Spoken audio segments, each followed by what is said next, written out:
이번에 향수 사건은 아이가 작년 10월에 입양 갔는데 올해 2월에 양 아버지한테 이렇게 폭행당하고 이렇게 죽었어요. 근데 그 얘기 들었을 때 굉장히 마음이 아팠어요. 이런 장애 있는 아이들은 어떻게 해외로 보내요? 위탁모가 입양하겠다고 했는데 홀트에서 허락 안 하고 미국으로 보내는 거 강행했다고 들었어요. 홀트가 해외 입양시켰을 때 4,400만 원 정도 이 알선 비용으로 받았어요. 오히려 적자를 본다고 지금 반박하고 있어요. 근데 그건 진짜 웃기다고 생각해요. 4,400만 원 받고 어떻게 적자를 받는다고 할 수가 있어요. 특히 위탁이 있을 때도 정부한테 지원을 받아요. 한 달에 48만 원 지원을 받는데요. 그리고 비행기표 아이를 입양 갈 때도 비행기표 제가 알기로는 항공사에게 할인을 받아요. 하지만 양부모한테 그 비행기표 값 전부 다 받는 걸로 제가 알고 있어요. 해외 입양 문제 중에 하나는 사후 관리가 잘 안 돼요.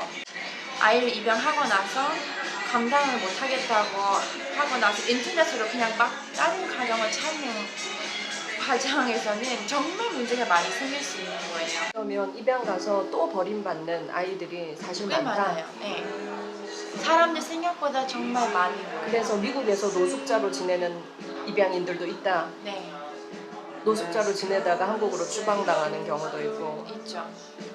그럼 미국에 있는 동안은 그냥 살아있는 유령이었던 거네요. 네, 아마 불법 체류자일 거예요. 입양 갔는데 입양 부모님들이 그런 법적인 절차를 다 안 해준 상태에서 버림을 받았다 또. 네. 그러면 거기에서 불법 체류자, 살아있는 유령으로 막 지내다가 한국으로 추방당해 다시 들어온다. 네, 다시 들어오고 한국말 못하고 일자리 못 찾고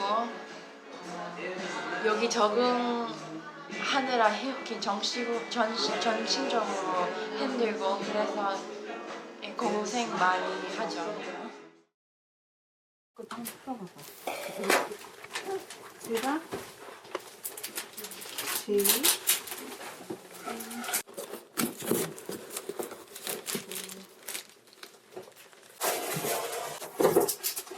아니 최만 씨가 진짜 많은 일을 하시네요. 그렇죠. 저희의 복도 부배지요. 연예인 같던데.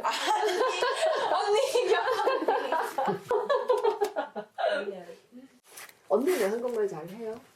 아, 언니 지금 공부하고 있어요. 누구랑 살아요? 저랑 남편이랑. 셋이? 네. 신혼집에?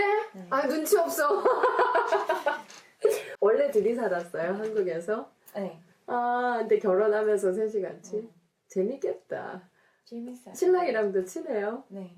진짜 신랑 능력자야. 사실 언니 때문에 어? 사귄 거예요. 왜? 언니 만나고 나서 언니는 계속 저한테 진우 진짜 괜찮은 사람인 것 같아. 언니가? 알고 있었어요. 진우한테 계속. 언니도 한국에 오니까 마음이 편하대요. 네. 근데 언니 같은 경우는 문신 많이 했어요. 엄청 많이 했는데도 시선을 많이 받아도 미국보다 더 편하대요. 언니랑 같이 늘 살았나요, 그러면? 네. 그랬구나. 그러면 훨씬 더 좋았겠다. 언니랑 늘 같이 있었으니까. 셔넌 씨는 언제 미국으로 가게 된 거예요? 전 5살 때. 5살 근데 때? 4살 때 입양됐어요. 4살 때. 입양 부모님도 한국에서 2년 정도 살았어요. 입양 부모님도 항상 우리 자식이랑 아무 차이도 없다. 항상 이런 식으로 얘기했어요. 있었어요, 언니 오빠들이? 네, 큰 언니 한 명이랑 오빠 2명. 네. 그래서 부모님 항상 하는 얘기는 아무 차이 없다. 5명이 다 똑같이 사랑한다. 정말 그렇게 사랑해 주셨어요? 근데 그렇게 할 수 없어요. 아무래도 사람이라는 게 그렇게 할 수 없어요. 그렇게 할 수 없고 입양 아이는 친자식보다 더 필요한 거 아니지만 다른 게 필요하죠. 부모님한테. 그래서 똑같이 사랑하면 안 되는 거예요. 다르게 사랑해야 되는 거예요. 양이 똑같더라도 달라야 돼요. 부모님이랑 다른 큰 언니랑 오빠 2명 다 백인이잖아요. 근데 항상 뭐 인종차별 이제 미국에 없다. 사람이 다 사람이다. 그렇게 얘기했기 때문에 인종차별 당할 때도 어릴 때부터 부모님한테 얘기해도 안 믿는다. 나 혼자서 해결할 수밖에 없어. 이런 식으로 계속 혼자 해결, 혼자 참고 혼자. 애란 한가족 네트워크를 구성해서 위기 임신에서 자립까지 원스톱 지원 서비스를 함으로써 엄마들이 자립하여 이 세상에서 당당하게 살 수 있도록 지원하는 곳입니다. 이제 저희 엄마들이 충격을 받은 게 해외 입양아들을 저희가 초청해서 이제 미팅을 하게 했어요. 근데 이제 해외 입양아들이 왜 입양을 보냅니까? 이유가 뭡니까? 묻죠. 그러면은 우리 아이가 행복하기 위해서. 그러면 어떻게 행복한데요? 질문이 나와요. 그러면은 아니 내 아이가 좋은 집에서 아빠 엄마 밑에서 나같이 미혼모가 아니고 좋은 부모 밑에서 좋은 음식 먹고 좋은 교육 받고 그렇게 좋은 환경에서 자라서 안정되게 사는 것 그것이 행복 아닌가요? 그러면은 입양아들이 물어요. 그러면은 좋은 부모 밑에서 높은 교육을 받고 좋은 음식 먹고 좋은 옷 입으면 그 사람이 꼭 행복합니까? 특히 입양인들 같은 경우에는 항상 어릴 때부터 느끼는 감정이나 이런 거는 다 그냥 참고 사는 거 배웠으니까 정말 아기 때부터? 언니도 그 일 당하고 나서 그 일에 대한 얘기는 딱 뭐 2번 정도 했던 것 같아요. 최근에 그 얘기 조금씩 더 많이 하는 것 같던데 15년 정도 걸렸어요. 지인은 부모님과 함께 있다가 예. 고아원에 5일 동안 그것 때문에 있다가 다시 다시 미국 부모님 있다가 부모님으로 So I was sent in September, and then by Christmas I had gifts from my mother. So what she did is she went to the adoption agency and she sat there and cried until they would give her my address. 계속 연락이 되고 있었던 거예요, 그럼? Can I back up just I will answer, but just a second. So how my mother did it is she went to the adoption agency and she just cried until they gave her the address. And I don't know any other adoptee that happened to. Maybe there are some, but I don't know. 원래는 안 알려주지 않아요. 엄마가 계속 가서 알려달라고. Yeah, I mean, really, she lost her mind. Like she was picking up dogs and carried them on her back. And the day she came home from the airport, she forgot her shoes. She walked home barefoot. Like she really went crazy. 씨 하나 물어봅시다. 미국 상류층 가정에 지아가 입양되기로 돼 있었고 입양 기관에서도 그렇게 보내라고 설득했는데 사실 보증금 100만 원도 없는 상황에서 우리 지아 찾아왔어요. 왜 그랬어요? 엄마니까. 난 엄마예요. 다시 찾아오는 엄마들도 있죠. 네. 그렇기 때문에 이 엄마들이 지금 이제 입양법이 개정돼서 숙려 상담이라는 게 있잖아요. 그 일주일이 너무 짧아요. 그러니까 이런 것들을 1달, 2달 이렇게 걸쳐서 깊이 이런 다양한 것들을 접하게 해주고 듣게 해주고 생각하게 해주고 평가하게 해주면 그리고 거기에 따라서 자립할 양육을 선택하니 입양을 선택하건 자립 지원을 한다. 또 대학도 보내준다. 또 그런 것들을 했을 때 그러면 난 양육하겠다. 양육할 수 있겠다. 자신감이 생기는 거죠.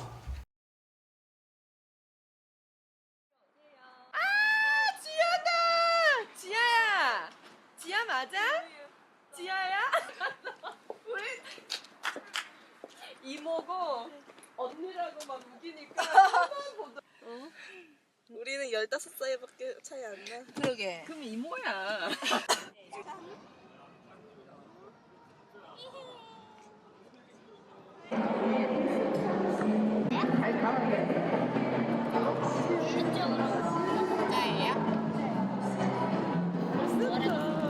지아야?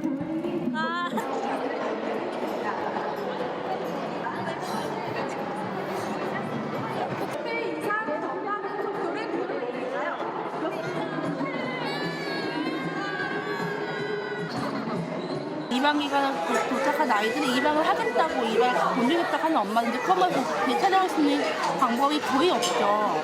병원이 그 입양 기간에서 연계돼 목사에 연계되지 않는데 입양하는 아이들은 엄마가 아이를 기쁘게 해요. 이렇게 수유를 못하게 하는 거죠. 진짜 지원 제대로 안 하고지도 못했네.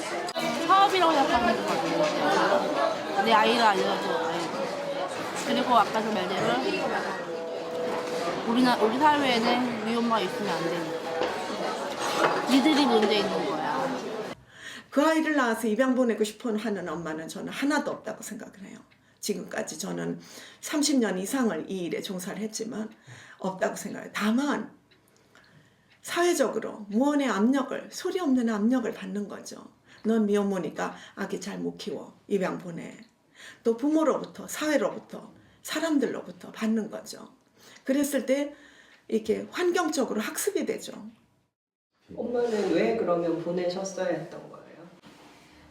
It's because my father was abusive, and the only help that she can get is from the adoption agency, and that's what they want to do. 제인을 더 보호하기 위해서. To protect Mm-hmm. Yeah. So I think that my mother, well, I know that they lied to her about where I was being sent, what kind of family, and they also lied to my American parents about my family situation. 어떤 거짓말이요? what kind of lies? Well, you asked if we had continuous contact after that, and we didn't because my American adoptive parents, they want an orphan, right? So they made me an orphan, but I'm not an orphan. So suddenly they get all these pictures from their Korean family and gifts and stuff, and they don't want that actually.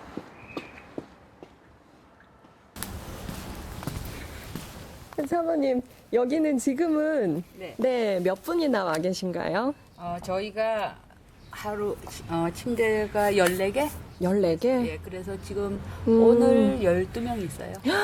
많이 계시네요. 아, 그러면 보통 입양인들이 여기 오시면 어느 정도 머물다 가시나요? 저희가 최대 3개월까지로 정해놨어요. 이제 지방에서 오는 분들은 뭐 하루 자고 가는 사람도 있고, 근데 이제 사실 이 집이 가장 필요한 사람이 처음 한국에 오는 입양인들이거든요. 그러니까 그러니까 언어도 통하지 않고 아무도 아는 사람 없고 그럴 때 이 집에 좋은 게 이제 세계 각국에서 온 입양인들이 함께 지내잖아요. 그리고 저희 여기 뭐 목사님 언어 독일어 영어 다 되고 저희 직원들 영어 잘하고 저만 잘 못해요. 나는 그 입양인 내 삶하고 전혀 상관없는 일인데 92년에 스위스라고 하는 나라에 가서 한국인을 위한 목사로 일을 하게 됐어요. 근데 스위스 교회가 나한테 스위스 안에 한국계 입양인이 한 1,100명 정도 살고 있는데 그 사람들을 위한 사회 목회를 좀 해달라고 그 사람들이 부탁을 했어요. 스위스에서? 네. 근데 나 그거 별로 하고 싶지 않았어요. 왜냐하면 그 서양 부모들하고 그 부모들이 한국 아이를 키우고 있는 자리에 한국의 성인 남성이 찾아가서 자리를 같이 한다는 게 나로서는 참 어려운 일. 하고 싶지 않은 피하고 싶은 그런 일이었는데 우리 입양인 하나가 라인강에 몸을 던지고 죽었는데 23살인데 자살을 했는데 그 당시에요? 네, 93년인데 그래서 그 아이가 한 줄 남겼어요. 자기 친엄마 보고 싶어서 길을 떠난다고. 유서에? 유서에. 그게 참 아픈 일이었죠. 그 얘기를 하기까지 15년. 근데 그 일 당했을 때 몇 달 후 나한테 얘기했어요. 근데 그 후에는 언니가 그때 당했을 때 14살이었고 14살이었고 고등학교 들어가면서 그 일 당하고 나서 고등학교 들어가면서 좀 많이 힘들었어요. 고생 많이 했어요. 마약까지 중독됐고 그래서 마지막에 이런 재활 이런 치료센터에 가야 됐는데 그때 부모님이랑 같이 상담 받아야 되는 조건이 있었어요.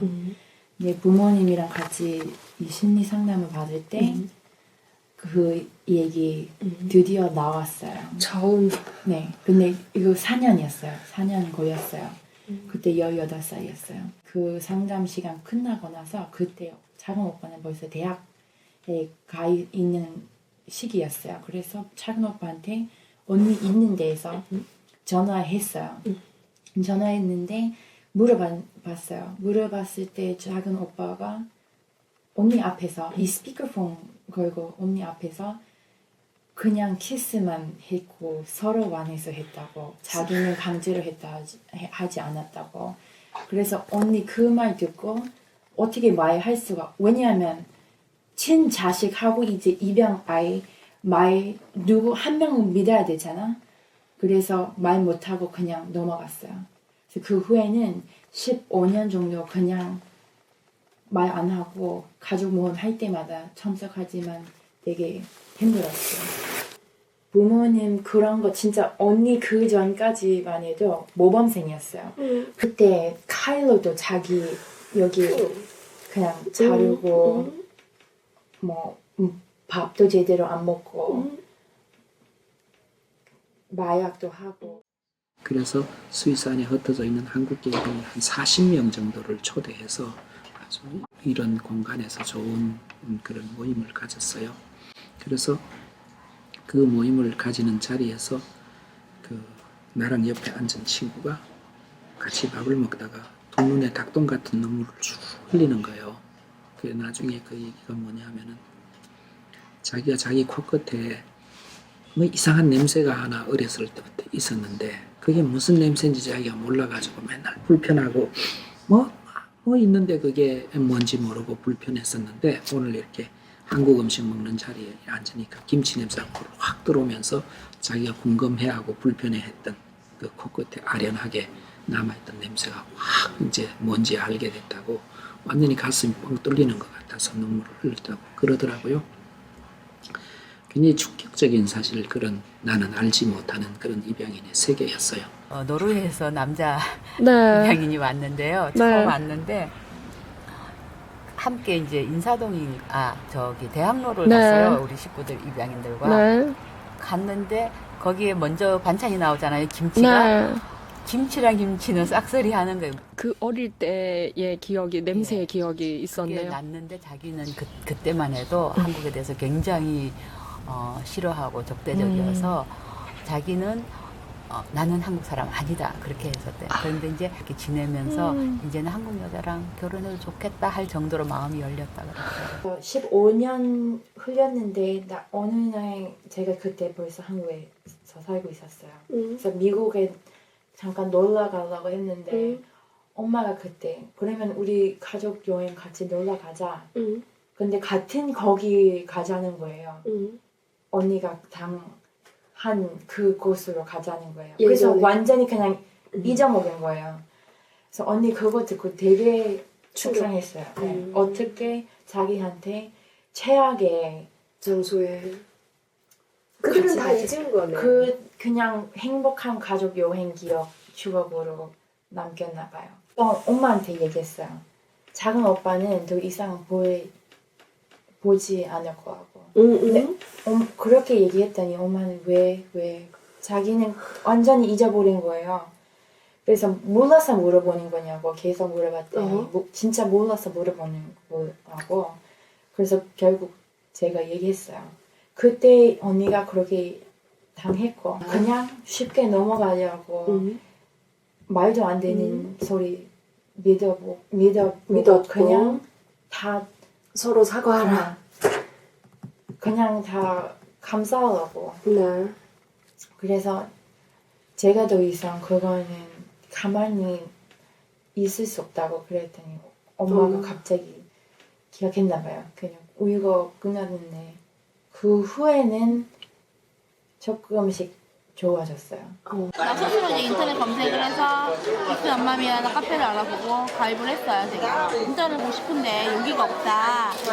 그 얘기를 이제 올렸죠. 그러니까 목경환 대표님이 연락이 온 거예요. 상담을 하자고. 정말 알려보고 싶냐? 정말 알려보고 싶습니다. 이방이가 얘기해봤냐?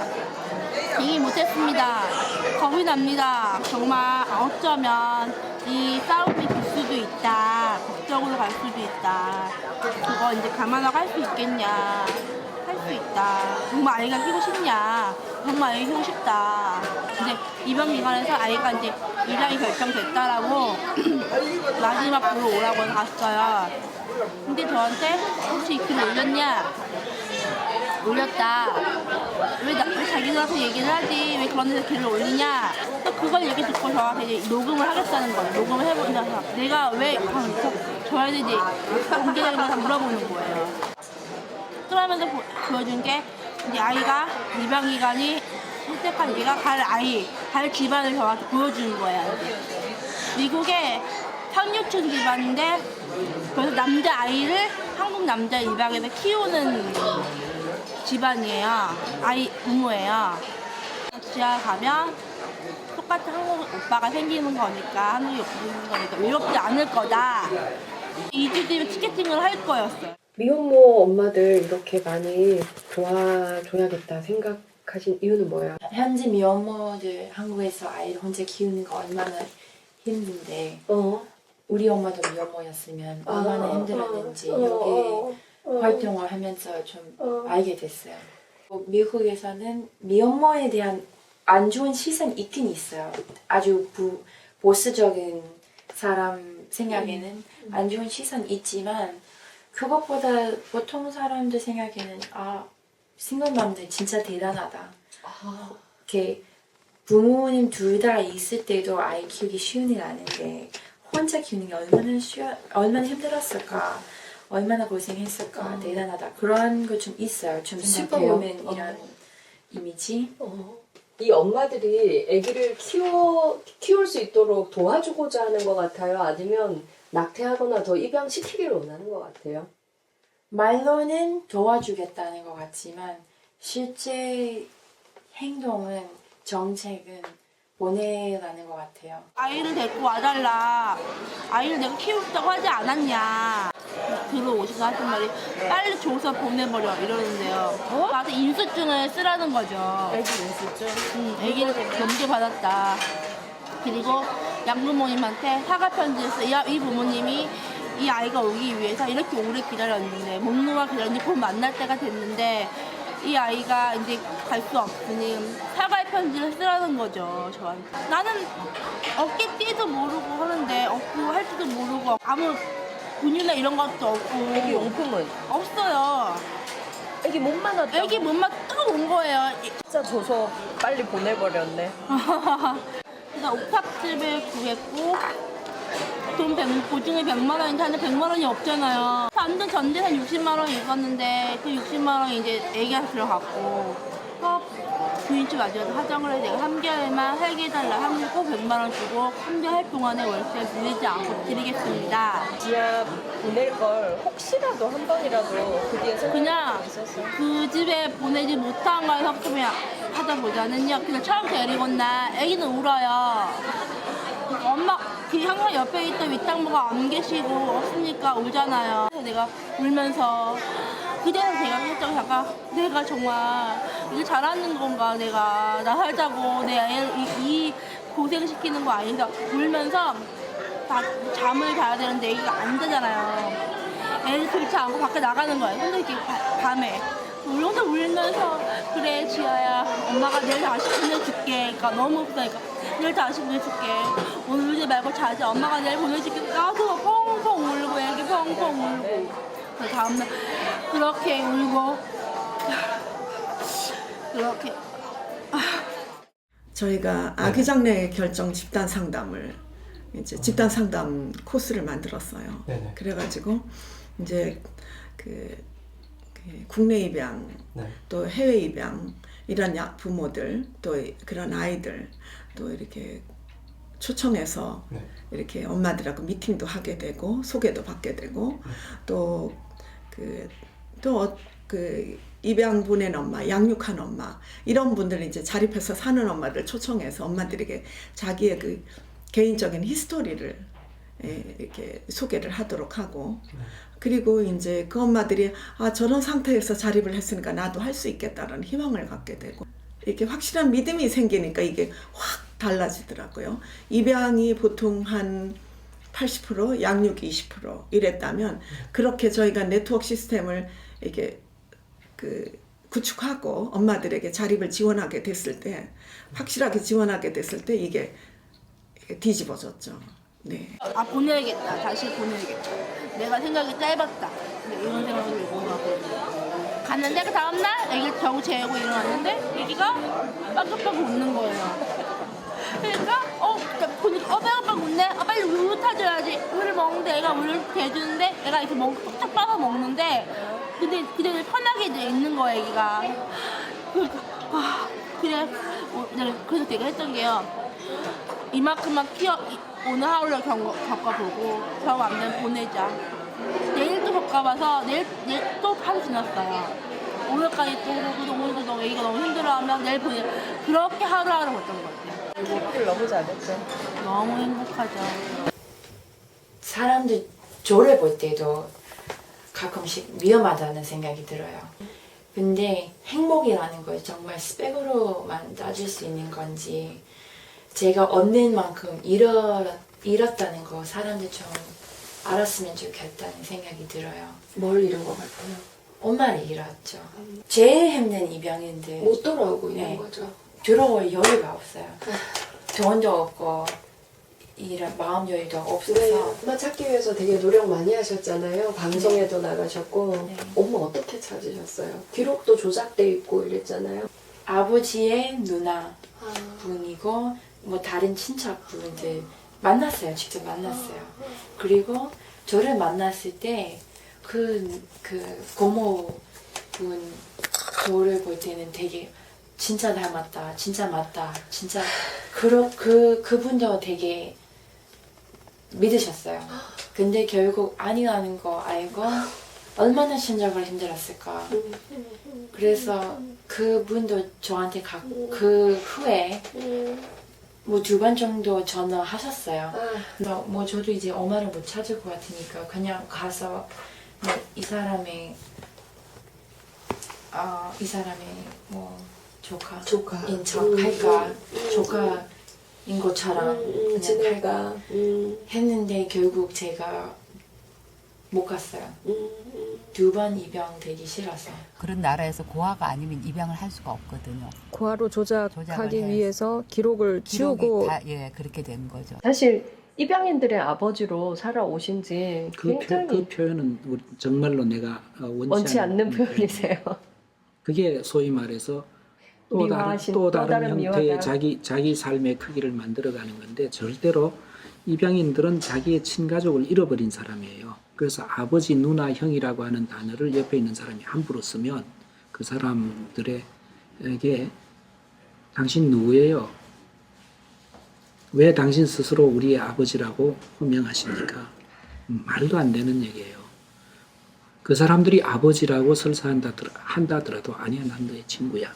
친구로 받아주는 것만으로도 고마워. 미국에 있으면 그나마 나를 닮은 얼굴이 별로 없으니까 별로 인식을 안 하지만 한국에 있으면 항상 저를 닮은 얼굴을 찾아보더라고. 방송에 절대 못 나가겠다고 생각했어요. 근데 여기 단체 외에도 위안부 할머니에 관련 활동을 많이 해왔어요. 뵐 때마다 항상 엄마를 찾았냐고 물어보시고 뭐 소식 있냐고 물어보시고 그리고 찾으면 엄마를 원망하지 말라고 그럴 수밖에 없었을 거라고 엄마를 너를 사랑해서 보냈을 거야 그런 식으로. 안녕하세요. 미국에서 온 셰넌 하이트인데요. 제 한국 이름은 정확히 기억 못하지만 정둥아인 걸로 알고 있습니다. 어머니한테 받은 목소리로 노래를 부르면 저 알아봐 주셨으면 좋겠다는 마음으로 나왔습니다. Some people want it all, but I don't want nothing at all. If it ain't you, baby, if I ain't got you, 결국은 그때 박진영이랑 그 심사위원 앞에서 그 오디션에 탈락했어요. 2살 때까지 엄마를 우리 키우셨어요. 그래서 어떻게 생겼는지 그때는 알 수 있어요. 그래서 엄마한테 알려주고 엄마가 여기 협회 전화로 연락하셨어요. 여기 엄마들 보면서 나를 보낸 엄마를 이해하게 되고 이 엄마들은 이제 또 셰넌 씨 같은 분들 보면서 그래도 내가 같이 사니까 행복하구나 안 보내길 잘했다. Very well your family, but in my case, I can't understand Korean culture. And Yeah, so it yeah, was different culture different. and language. 같은 한국 사람이니까 그게 좋은 거죠. 음식도 좋고 같이 외모도 똑같고 사실은. 하는 아이들 무슨 그 이혼하고 결혼하는 아이들 뭐 그런 아이들이 많이 있었죠. 정신병원 가는 아이들. 입양인들 중에. 네네네. 그게 뭐 목회의 일부였으니까. 근데 이제 그 친구들 중에 하나가 어느 날 같이 밥을 먹나 보고 목사님, 파스토 김, do you know what is the essence of adoption? 입양의 본질이 뭐냐? 네가 생각하는. 그래서 내가 well, 너는 좋은 집에 들어가서 좋은 교육 받고 뭐 생활이 괜찮고 뭐 이런 식으로. 제인 엄마가 제인을 보냈듯이. 예, 슬슬 그렇게 피하니까 이 친구가 하는 말이 우리랑 그렇게 오래 지내놓고 아직도 입양의 본질이 뭔지 모르느냐고. 입양의 본질은 separation이라고.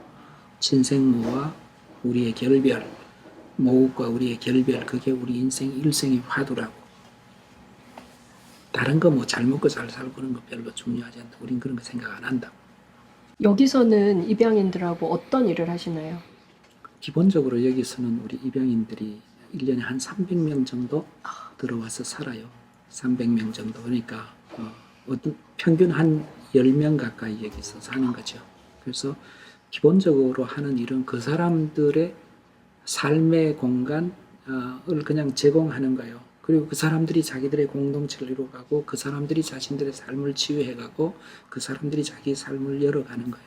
자기가 인생의 주인으로서. 여기서 뿌리를 찾는 것도 뭐 그런 거 우리가 도와주시고. 뒷바라지는 하지만 이니셔티브는 그들에게서 나오고 다만 우리는 필요한 것만 이렇게 응답하는 거죠. 내가 미혼모의 아들이든 내가 미혼모든 자기의 정체성을 훼손하지 않고 자기의 긍정적인 가치를 가지고 그 사회 내부에서 그 사회를 구성하는 주체로서 살 수 있는 기회와 길을 제공해주는 사회가 건강한 사회인데 아이를 이렇게 결별시켜서 세퍼레이션 하면서 이 아이는 비가시화시키고 해외로 추방하고 그런 점에서 우리 사회는 굉장히 입양과 관련해서 미화하지만 그 미화의 토대는 추방이에요.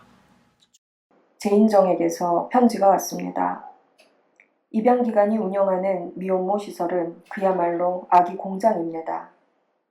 정부에서 입양기관들이 미혼모 시설을 소유 및 운영하지 못하도록 하자 입양기관들은 헌법재판소에 직업선택의 자유를 제한하지 말라며 소송을 제기했습니다. 그들은 친모가 양육을 포기하도록 상담하며 수익을 창출해 왔습니다. 자신들은 이 직업을 좋아하며 입양기관들이 미혼모 시설을 운영하지 못하고 다른 기관들이 미혼모들에 대한 서비스를 제공하게 되면 자신들이 직장을 잃을 우려가 있다고 주장했습니다. 국가가 해외 입양 수수료로 약 900만 원만 받도록 함에도 불구하고 그들은 아동을 호주로 입양 보낼 시 약 2만 3천 달러를 받고 있습니다. 그들이 미혼모들을 수용하려는 이유는 아동을 사랑하거나 미혼모들을 보호하기 위해서가 아닙니다. 입양 산업을 유지하기 위해서 유아 공급이 끝없이 필요한 것입니다.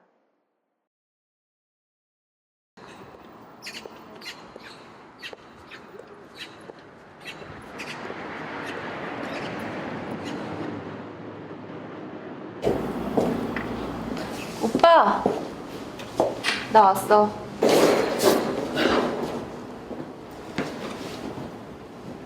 어떻게 해야 되지 이거?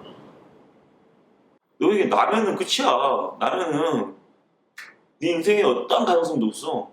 그냥 딱 그거야. 나겠냐 내가 봐서는. 왜 싫대? 내가 성에 안 찼나 봐. 지금까지 뭐 잘났다고 근데? 할 만큼 다 했어. 얘기를 납득했다는 거잖아 지금. 좀 이럴 때 좀 합리적으로 선택해야 되는 거 아니야? 얘를 어떻게 먹여 살리고 이런 것도 잘 모르잖아. 어떤 계획도 없고 그거를 도와줄 사람이 없고 너만 겪어야 되는 게 아니라 아이도 같이 겪어야 돼. 그 아기 문제냐? 그렇게 공부시켜놓고 쇠가 빠진 공부시켜놨는데 부모가 애기나 하나 들렁 만들고 왔다고 단번에 욕한다고. 그런데 저 답답해서 왔겠지.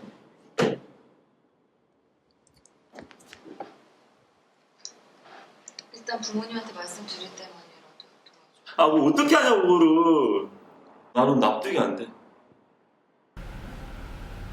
오늘 부모님께 말씀드릴 거예요. 말씀드리려고 왔으니까. 나도 직장생활하면서 임신한 여자한테 손가락질 했고 여직원한테 저 처중이 이제 왜 나오냐, 야 김과장 저 잘라. 나도 그렇게 말을 했고 그 상황이 지금 네가 겪는다는 거지. 너는 안 겪어봤잖아. 애를 낳아서 이제 엄마 아빠가 너를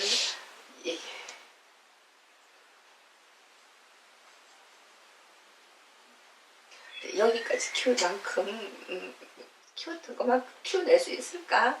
이런 고민도 하게 되고 근데 좀 이런 생각도 좀 드는 거지.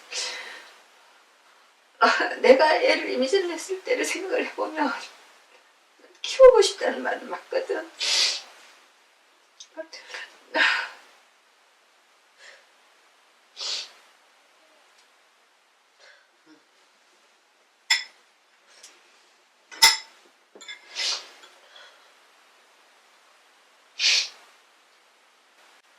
어떻게 하면 이 아이가 상처 없이 잘 커나갈 것인가도 중요하지만 그건 내한테는 손자지만 상관이 없고 난 소중한 내 딸이 정말 후회 없는 삶을 앞으로 살아가기 위해서 마음을 다잡고 강해지길 바라는 거야.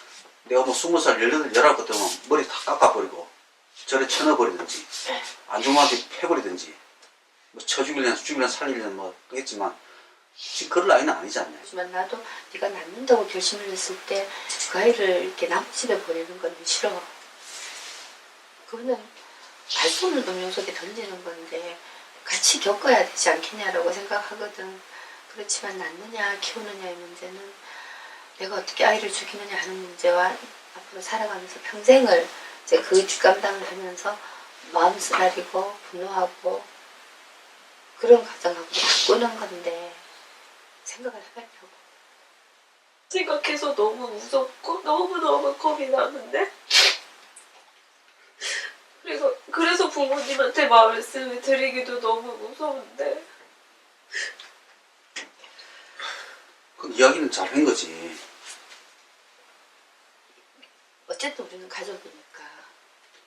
결론적으로 이야기하면은 애를 놓을 거냐 말 거냐가 무슨 결심이 돼야 될 거고 놓는다면은 이 병은 없다는 거지.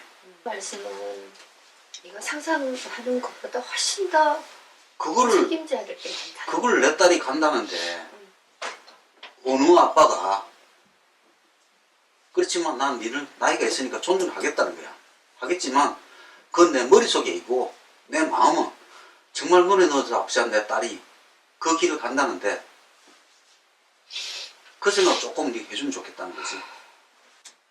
너는 다 잊어버렸지만 자식이라고 하는 거는 엄마 아빠 다 있어도 애를 먹여. 결국 이 문제는 네가 아이를 정말로 사랑하고 낳을 수 있느냐 하는 문제인 것 같거든. 그냥 책임감으로는 애 못 키워. 책임감으로 애를 키우다가 보면 어느 순간에 너무 분해. 너무 분해서 못 키워. 사랑해야 키우지.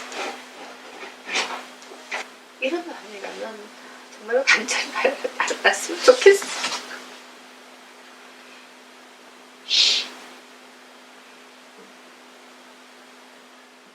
난 정말 내 딸이 그렇게 되는 거 원치 않거든. 어떻게 키웠는데? 말은 이렇게 하지만 그 새끼 눈에 비면 정말 난도질에 죽이고 싶지. 애는 말이야. 부모의 마음에 따라서 애도 달라져. 뱃속인 애기지만 지금도 그놈도 갈등하고 있을 거야. 네가 이렇게 오락가락 아무것도 지고 하면 불안하면 그놈도 불안할 거라고. 어차피 놓을 것 같으면 네가 빨리 편안한 마음 가져줘야 되고 아니라면 빨리 정리해야 되고 그거를 빠른 시일 내에 다시 한번 생각해 줬으면 좋겠다는 게 내 바람이고. 그래. 어떤 선택을 하더라도 받아들인다. 그럴 수밖에 없고. 그거를 믿고 깊이 생각해줘. 나는 그는 용서 못해. 무슨 수저 나면 복수할 거야. 나도 할 거야. 복수할 거야. 그는 그렇지만 너는 복수심 버려. 우리가 해줄 테니까 아이를 위해서도 복수하겠다는 생각이 1분이면 안 돼. 복수는 우리가 한다. 회사 측에서도 어떻게 할 거냐. 그래서 저는 아이를 낳을 거다. 그러나 애 아빠하고는 헤어졌다. 왜 내가 아이를 가졌다는 이유만으로 내 직장에서 쫓겨나야 되나. 이제 그런 생각을 많이 했었고, 또 이제 그것도 저 나름대로 또 알아보기도 하고, 또 애 아빠가 먼저 자기가 회사를 그만둬 주는 바람에 제가 그 회사를 오래오래 저보다 더 자기 자신을 스폰을 더 해줄 수 있는 사람. 더 능력 있는 여자를 만나면. 미국 유학 가셨다고 들었어요. 전투적으로 싸워가면서 내 아이를 지키기 위해서 이렇게 삶을 살았는데 걔는 헐헐 날개를 달고 지가 좋아하는 유학도 가고, 유학을 가는 것 자체가 학생의 신분이기 때문에 양육비 소송 자체는 안 된다고. 말을 제대로 못하겠다. 너무 따지고 지 때리지 못하겠다. 네. 선생님 딸님이 27이요. 27.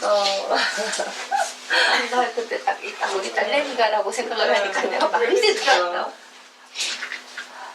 근데 우리 딸이면 더 냉정해질 수도 있겠어. 나튼가 말튼까지 입양보다는 잘 하실 것 같아. 하늘이 무너지죠. 네. 하늘이 무너지고 그다음에 두 번째는 배신감. 네. 이 썩을려니, 이 처죽일려니 이럴 수가. 내가 평소에 그렇게 이야기했건만. 저기 순간적으로 우리 딸내미가 이 입장이 돼서 나한테 얘기를 하러 왔다라고 딱 그 느낌이 딱 드는 순간 정신이 하나도 없어지는 거예요. 진짜로.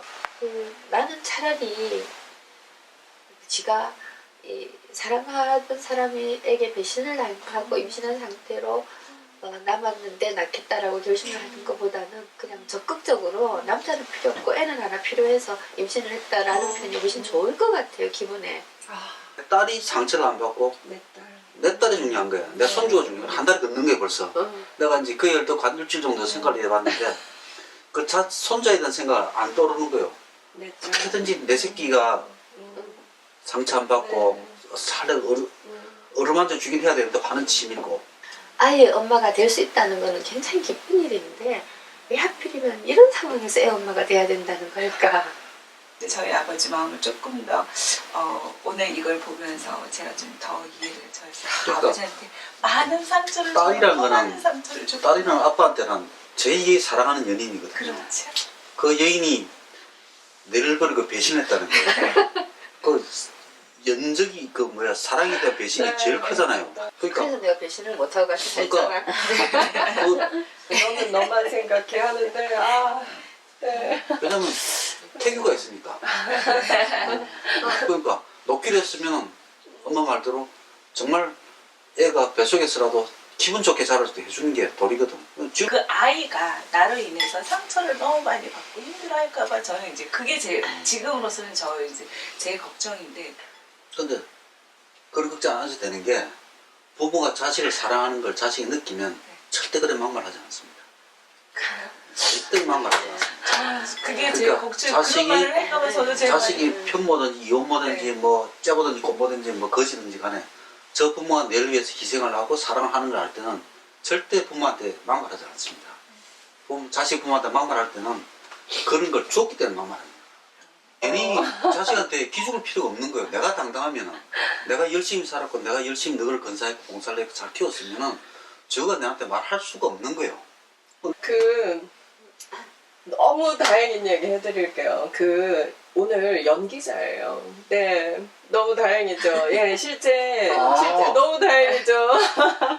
네, 목경아 대표님의 30세 때 그때의 모든 상황이 그대로고요. 예, 저희가 연기를 부탁했어요.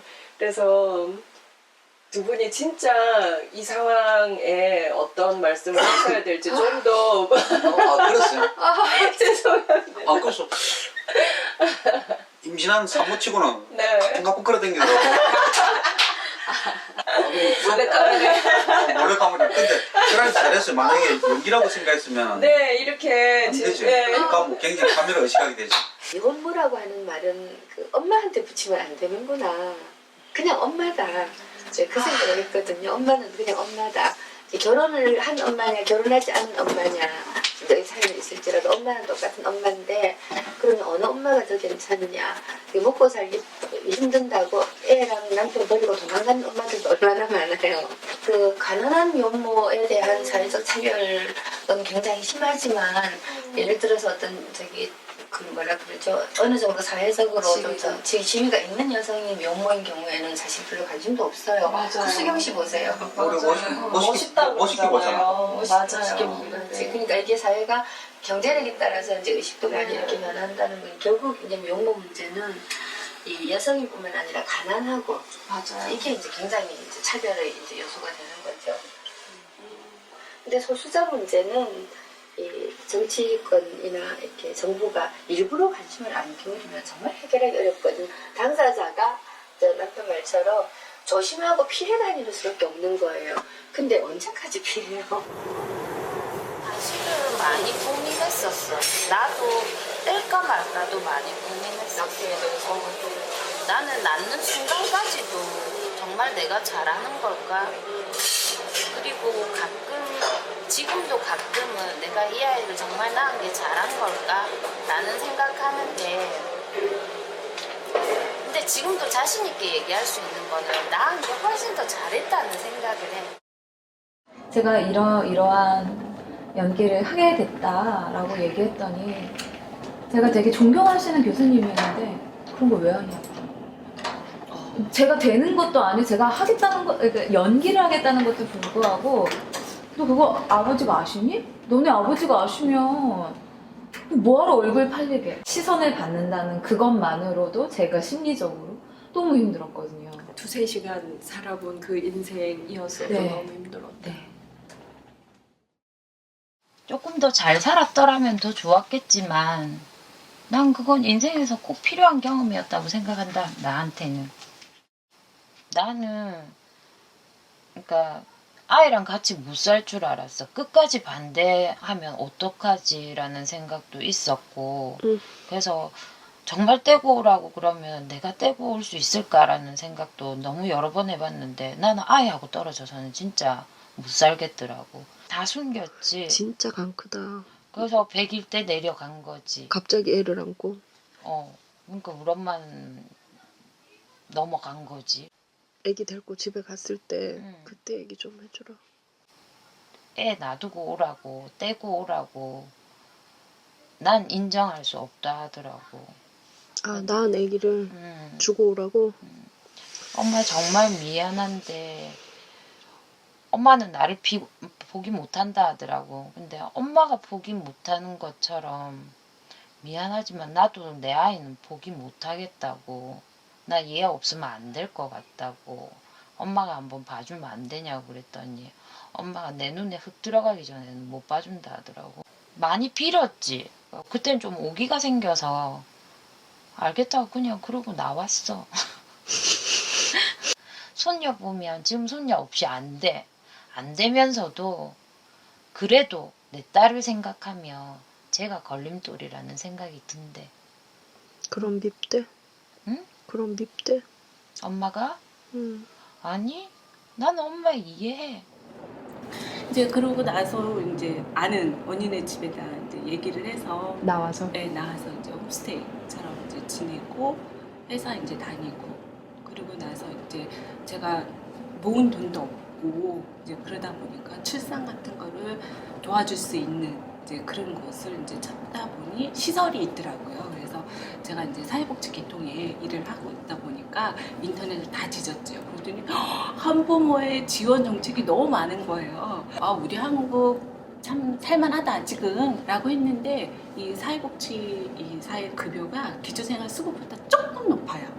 그러니까 거기에 하나도 해당이 안 되는 거야. 다 탈락이 되는 거예요. 직장을 그만두는 게 몇만 원 이득이잖아요. 그렇지. 그렇게 뒀으면 더 많은 혜택을 받았을지도 모르지만 근데 저는 그 당시에는 그런 생각이 전혀 안 들고 일을 해야 된다는 생각밖에 들지 않았어요. 이제 아이를 이제 살기 위해서 이제 근무를 했었는데 그 근무할 때 내야 되는 서류 중에 이제 서류를 내야 했었어요. 서류를 근데 그때 윗사람한테 제가 미혼모입니다라고 윗사람한테만 얘기를 했는데 그게 아래 그냥 다 퍼진 거예요, 얘기가. 전에 일하는 네, 이는 물류센터 일을 아무튼 굉장히 사람들이 편견이나 이런 것들 그게 아직도 그게 편견이 있긴 있는데 그런 게 있더라고요. 앞에서는 뭐 괜찮아 말은 할 수 있는데 뒤에서 이랬대, 순이가 이랬대, 최순이가 이랬대, 미혼모래. 그리고 똑같이 아이가 아픈데 다른 사람이 조퇴를 하게 되면 결국은 하게 되면 이유가 있겠거니만 내 아이가 아프면 이게 한두 번 있으면 문제가 되죠라고 얘기로 이제 나오는 거죠. 이렇게 연락 안 하고 엄마가 괴로워하느니 같이 살자. 엄마 응급실도 많이 실려가고 정말 죽을 뻔한 고비가 많았었거든. 솔직히 그 신앙심 있는 사람이 죽으려고 바다에 뛰어들기도 하고 내 아이 정 못 받아주겠다며 그냥 내 죽었다고 생각하라고 나도 엄마 없다고 생각하고 살게 그러고 나왔어. 나왔는데 엄마가 하루 꼬박 있고 이틀째 되는 날 전화 왔더라고. 집으로 들어오라고. 걱정하지 마라 아빠. 기도만 해줘. 서두르지 말고 운전 조심하세요. 네. 저는 저 아이랑 8개월 동안 떨어졌던 그 기간이 저한테 정말 트라우마예요. 어떻게 사람들이 얘기하면 제가 제 스스로 내 발목을 잡은 거, 제 무덤을 판 거라고 생각하는 수도 있어요. 근데 남들 생각할 때는 근데 저는 내가 살기 위해서 아니에요. 우리 엄마는 미혼모. 그만 들으면 사람들이 생각하는 미혼모가 어떤 편견이 있는지도 알게 됐어요. 그것 때문에 힘들어할 거라는 것도 알아요. 근데 내가 해줄 수 있는 일은 일단 우리 지아를 뒤에서 받쳐주고 엄마를 믿어달라고 말해주고. 그러니까 엄마가 지아를 살린 게 아니라 지아가 엄마를 살렸어. 우리 딸을 위해서 할 수 있는 최선의 선택이었고 엄마를 위해서 할 수 있는 최선의 선택이 요거밖에 없었다라고 지금도 후회하지 않는다고 그랬다면 정말 미안하지만 엄마가 살아야지 너도 살 수 있지 않았겠냐고 난 그렇게 얘기해주고 싶어.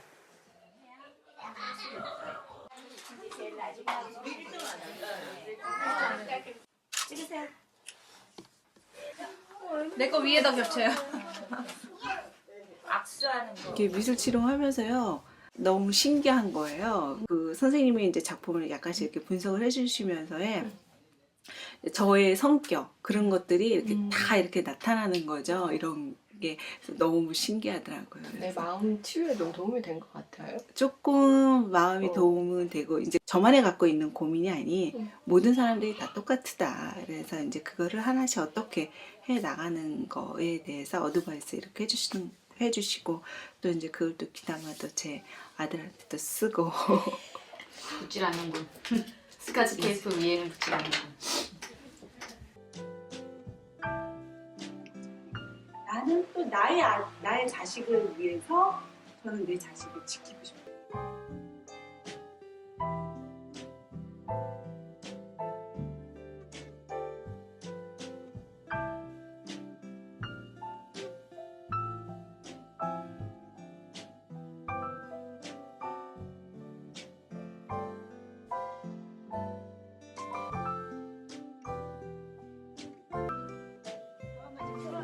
바람이 있다고 하면 혹시 저희 이제 미혼모 같은 분들을 만나시게 되면 손을 살포시 이렇게 잡아주면서 먹고 싶은 거 뭐 없니? 건강하니? 라는 그런 따뜻한 말 한마디 이런 게 있죠. 한 아이의 엄마일 뿐인데 아니 결혼을 하지 않은 몸으로 아이를 낳았다는 게 하나만으로 한 아이. 저희는 100% 저희가 불쌍합니다. 저희를 봐주세요가 아니거든요. 저희가 아이를 키우게만 좀 도와주세요라거든요. 정책 지원을 해야 돼요, 정부가. 아직도 근데 그들을 무슨 뭐 비행 청소년 또 무슨 뭐 지금도 뭐 미혼모 시설 들어간다 그러면 무슨 핵 폐기물 시설 들어가는 것처럼 막 지역 주민들이 반상해서 반대하고 그런데요. 그런 인식을 우리부터 바꿔야 돼요. 우리부터가. 그들이 뭘 잘못했냐고. 남들 다 하는 불법 낙태 안 하고 내 자식 내가 낳아서 길러보겠다는 사람들을 누가 손가락질을 할 수 있겠냐는 거죠. 아유, 좀 참지 왜 그랬어. 그런 얘기를 그래서 뭘 참아야 되는 건지 이제 그런 거든가 이제 그런 얘기를 그냥 아무 뜻 없이 이렇게 말씀을 하세요. 그러나 이런 관계를 가진 거는 쌍방인 거잖아요. 그렇죠, 그렇죠. 쌍방인데 남자는 그럴 수 있다고 하면서 모든 책임을 다 여성한테는 한다는 거죠. 그런데 만약에 우리 엄마들이 아기를 낳았을 때 다 남성들이 혼자서 키우고 그랬더라면 우리 국가의 지원 정책이 바뀌었을 거예요. 아이를 키울 수 있게끔. 제가 산부인과를 얼마 전에 이제 갔었는데 보니까 책자가 이렇게 있어요. 딱 있는데 그 남성에 대한 PM에 대한 거는 오로지 그 콘돔, 딱 그거 하나 나와 있고 여성에 대한 콘돔은 여성에 대한 어떤 그 PM은 너무 많은 거예요. 연구 뭐 여기다가 뭐 막대를 넣는 것도 있고. 좀 인식이 있는 친구들은 콘돔을 쓰기도 하고 나름대로 이렇게 여자친구나 어떤 주기도 잘 맞춰가면서 최대한의 어떤 그 변수를 안 만들려고 하는데 30부터 신생아라 그러더라고요 남자들.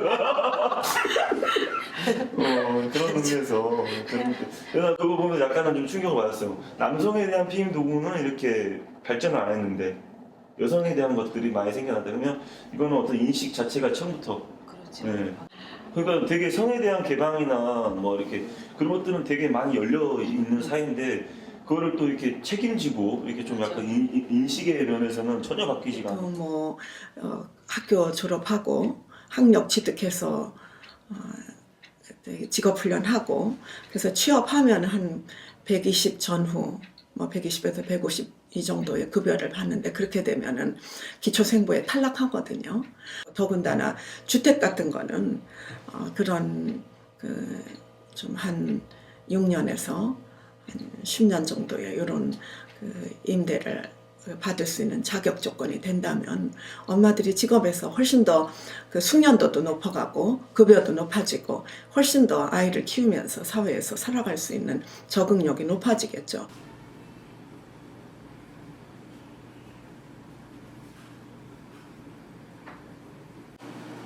저희 순희 씨랑 같이 일하신 지는 얼마나 되셨어요? 지금 이제 3개월째. 아, 3개월째요? 아, 우리 순희 씨 여기서 일하는 모습 어떤지 말씀 좀 해주세요. 명랑하고 씩씩하게 잘하고 있어요. 아이 혼자 키우는 엄마는 일하는데 아무래도 불성실할 거다 이런 생각이 있는데 선생님 같이 일해보시니까 어떠셨나요? 그렇지 않고요. 당당하게 아이에 대해서도 이야기 많이 하고 또 이제 자신의 이야기나 그런 거를 숨기지 않고 이야기 많이 하더라고요. 그래서 괜찮았어요. 네. 일도 잘 하죠? 예, 일도 열심히 잘하고요. 미혼모들이 결혼 사례들이 있나요? 언니가 먼저 모범을 보여서 좋은 남자를 만나서 근데 저희 아들한테 한번 이제 아빠의 이제 부재에 대해서 얘기하는데 어느 순간은 자기 아빠가 어디에 살고 있으니까 거기를 가서 찾으러 가겠다. 또 어느 순간에 이제 아빠에 대해서 혹시 그럼 우리가 새로운 아빠를 만드는 거에 대해서 어떻게 생각해? 이제 제가 물어봤어요. 그랬더니 우리 아들이 그거는 싫대요. 그래서 왜? 그 아빠, 새로운 아빠는 자기한테 잘 안 해줄 거라는 거죠. 그럴 것 같으니까 싫다고. 그래서 전혀 이렇게 이제는 연락이 안 되고. 네, 전혀 이제 연락을 안 하고. 근데 황 씨는 시인이어서 다른 남자들보다 내가 도덕성이 강해야 된다라는 그런 절대 그러지 않습니다. 생각을 갖고 있어요. 보건복지부에서 막 정의를 내리는 거 보니까 모의고모가 이렇게 나오고 학업 수준이 떨어지고. 상대적으로 좀 떨어지고 뭐 성충동 및 성개방이 좀 이렇게 좀 강하고 표현을 그래서 네. 저희가 그걸 정의를 다시 하라고 했음에도 불구하고 그거를 벗어나지를 못하고 있더라고요. 네, 10대에 학력이 낮다고 하는데 10대도 아니 20, 30대가 먹고 학력이 낮다고 하는데 대학원생들도 이렇게 있고요. 저희가 미혼모 이제 유형들을 이렇게 보게 되면 되게 여러 가지예요. 그렇죠. 지금 어떤 사람은 사법고시를 봤는데 남자는 보고 여자는 떨어지고 그래서 그 집안이 나는 판사 며느리 얻고 싶다 그래갖고 그 집안이 야밤도주하듯이 이사가로 가버린 거예요. 그래서 미혼모가 되시는 분들도 계시고요. 어떤 분은 혼인신고 아니 결혼식까지 올렸는데 신혼여행 갔다고 며칠 있다가 과로사로 죽었어요. 그랬더니 그 시어머니 되실 분이 남편 잡아먹은 그렇죠. 호로 자식, 애비 없는 자식, 그리고 남편 잡아먹은 여는 있어도 부인 잡아먹은 놈이라는 용어는 없죠. 자, 미혼모 시설에서 지금 친권 포기각서 쓰고 입양 보내려고 준비 중인 수많은 엄마들한테 6년 전 신순이들한테 정말 씩씩하게 잘 살고 있는 언니가 하고 싶은 말 있을 것 같아요.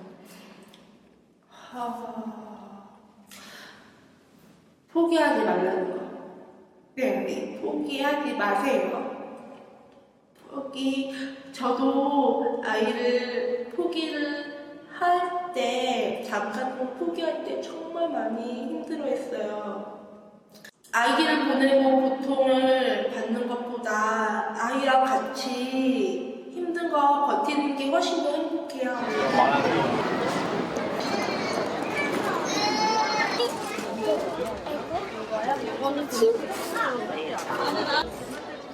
이거 참 이쁜 것 같아. 이거 괜찮은. 나온 게 아니네. 나와. 핑크를 돈다 칩. 마음에 들어? 이게 마음에 들어. 내가 입어보고 엄마가 오케이한 산타 이모가 이거 사줄게. 낳은 아이를 잘 키우는 건 사실은 그 낳을 아이, 그러니까 낳지 않은 아이 낳으라고 하는 것보다 훨씬 적은 돈이 들어요. 그럼 이거는 저비용 고효율의 거고 국가의 미래의 인력이 보장되는 거고. 그래서 저는 항상 하는 얘기가 이거를 우리 엄마들을 웰페어 대상자로 보지 말고 미래 사회를 위한 인력의 투자 대상으로 보자. 그러면은 우리 엄마들 안정시켜 놓으면 자녀 잘 키우죠. 아니면은 이 자녀들 다 국가가 키워야 돼요. 예. 그리고 또 이 아이들이 잘 크면 미래 사회에서 얼마나 훌륭한 인재가 될 겁니까? 사실은 뭐 오프라 윈프리, 클린턴 대통령이라든 이런 분들 사실 한국에 있었다면 어떻게 됐겠어요? 예, 그분들이 됐겠어요. 그런 분들을 그렇게는 아니지만 자기 역할을 충분히 하는 미래의 인력을 우리가 길러내자는 거죠. 근데 누구에게서 태어났나? 그건 별로 중요하지가 않아요. 사실 언론에 언니는 언니의 모든 걸 다 드러내잖아요. 가족들이 제일 마음에 걸릴 것 같아요. 너무 언론에 요즘 많이 나오시고 영화 출연도 2번째시고 저희 부모님이 그나마 인터넷 이런 거는 잘 못하셔서 그동안 다행히 9시 뉴스에 토픽으로 이제 나가게 되는 바람에 그때 진짜 저희 집이 알까봐 아주 막 퐁퐁 그 어떡하냐 그런 적도 있었는데 그게 어쩌면 그것이 다 내 안의 편견이라고 할까요? 나 하도 기침 맞았고 완전히 배가 아파. 나 기침 걸렸어. 기침 걸렸어. 귀여워. 기침 걸렸어. 맞춰봐야지. 맞춰보세요. 전 압니다. 이거 만든 거 아니에요?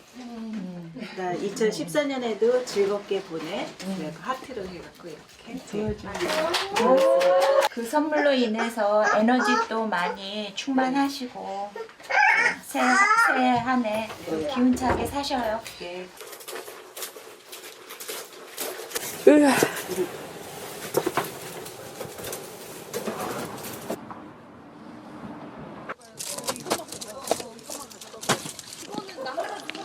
남자 2분 여기.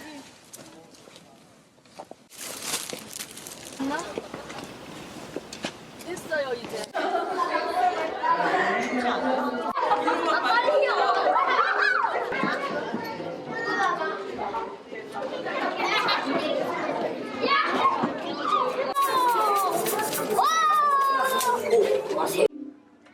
그래서 그 엄마 지금 만나고 오신 거예요? 네, 만나뵙고 그 지원자분 직접? 연결시켜드리고 오. 이렇게 해서 이제 해결 방안 찾고 그날 우리 선물 포장하던 날 네. 도와달라고 요청 전화 왔던 분이시죠?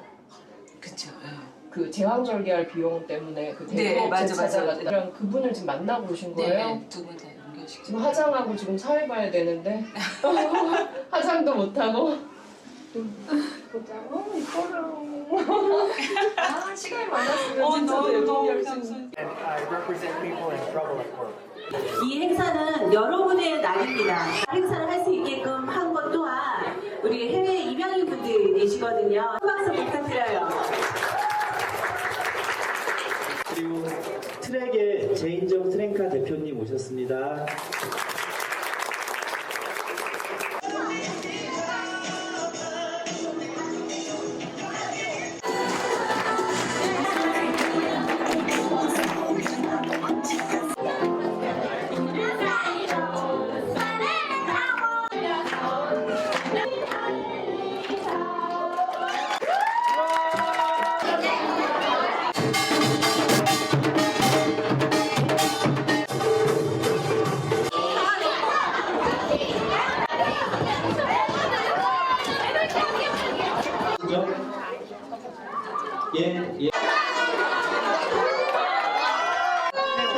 민동이들 올해 엄마 말 잘 들었어? 동생. 민동이 다현이야? 다현이. 아니 그거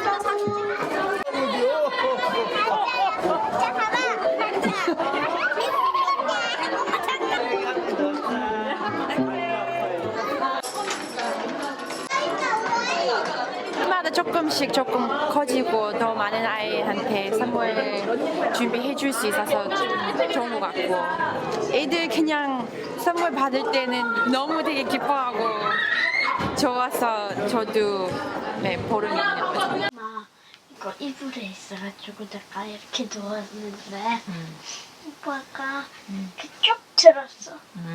혼자 넘어져서. 세상에서 누가 제일 좋아? 엄마. 엄마. 봐라. 강요다. 강유가 아니다. 내가 옛날에 1년 전에 야가 그 교회에서 앙케이트 조사를 했는데 제일 존경하는 사람과 제일 사랑하는 사람을 쓰라고 했는데 그게 내더라. 존경하는 사람도? 존경하는 사람과 사랑하는 사람이 내더라. 아이야! 나도 해볼까?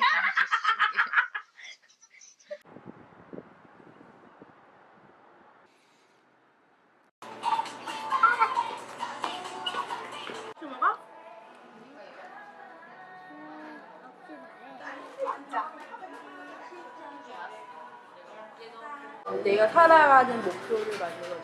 그러니까 내 아이 때문에 살아야 돼가 아니라요. 내 아이랑 재밌게 살아야지. 내 맞아. 아이랑 즐겁게 살아야지. 지아 덕분에 내가 이렇게 살고 있구나.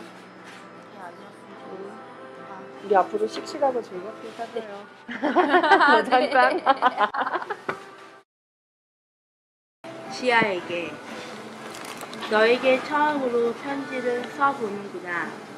뱃속에 널 담아서 지내고 나온 지가 정말 엊그제 같은데 벌써 너는 나와 눈을 맞추며 이야기를 서로 할 수 있는 나이까지 되었어. 처음에 너의 존재를 알았을 때 난 많은 절망을 겪어야 했고 두려움이 매우 많았단다. 그래서 너의 존재를 숨기고 지워야 한다고 어리석은 생각도 했단다. 그래서 수많은 고통을 감내하는 건 당연한 줄 알았어. 하지만 이제 알았어. 너는 아주 사랑스럽고 나에게 하나뿐인 천사인다. 지아야, 앞으로 수많은 일이 너를 슬프게 하겠지만 엄마와 함께 헤치고 나가자. 내가 너를 믿고 너도 나를 믿으면 우리는 겁낼 것이 없단다. 사랑하는 나의 아이야. 너는 나에게 행운하고 기쁨이고 삶이란다. 항상 너의 곁에서 너에게 당당한 엄마가 되어줄게. 사랑한다, 나의 천사야. 지아.